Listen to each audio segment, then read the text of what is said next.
This is Canterbury News. I'm Brian O'Halloran. The headlines today. The Financial Times reports escalating tensions between Hezbollah and Israel following a significant exchange of airstrikes and missile attacks. Israeli forces intercepted a Hezbollah drone and responded with airstrikes in Lebanon targeting missile preparations.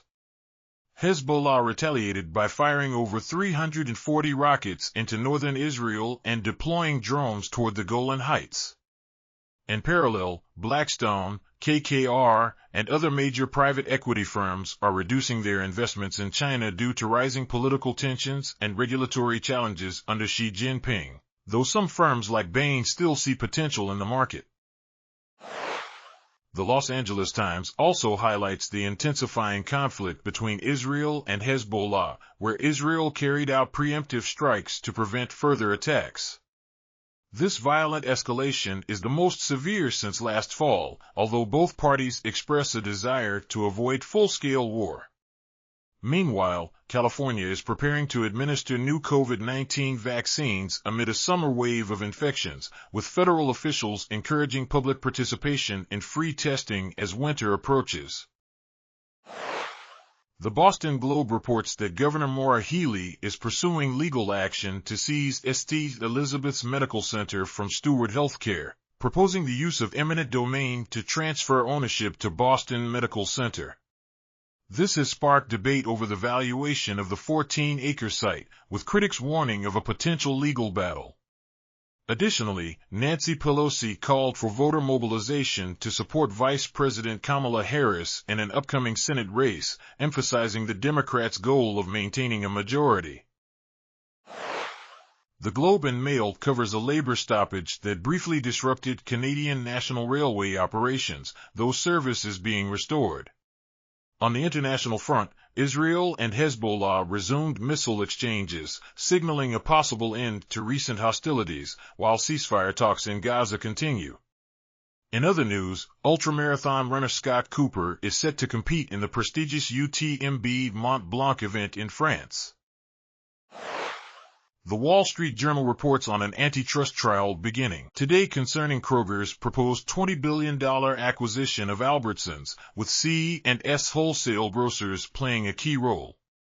Internationally, the Israel-Hezbollah conflict intensified over the weekend, although both sides show interest in avoiding a broader conflict. Former President Donald Trump is ramping up his campaign against Kamala Harris, focusing on younger voters ahead of the presidential election. The Washington Post covers the heaviest strikes between Israel and Hezbollah since the Gaza war last October. Israeli airstrikes targeted Hezbollah positions in southern Lebanon, preempting a potential attack, while Hezbollah retaliated with drones and rockets.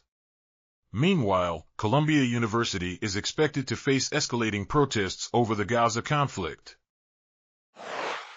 The Washington Times reports on further airstrikes by Israel against Hezbollah, continuing the ongoing regional conflict. Domestically, Robert F. Kennedy Jr. has suspended his presidential campaign to endorse former President Donald Trump, raising questions about the impact on the upcoming election. USA Today notes that Federal Reserve Chair Jerome Powell hinted at a possible interest rate cut in September, depending on inflation trends.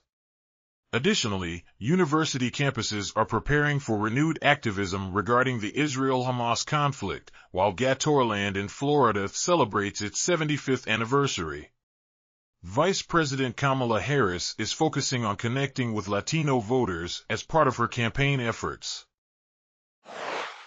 Now to the UK. The Daily Mail reports that Labour leader Keir Starmer is facing a scandal involving major donor Lord Alley, sparking accusations of cronyism.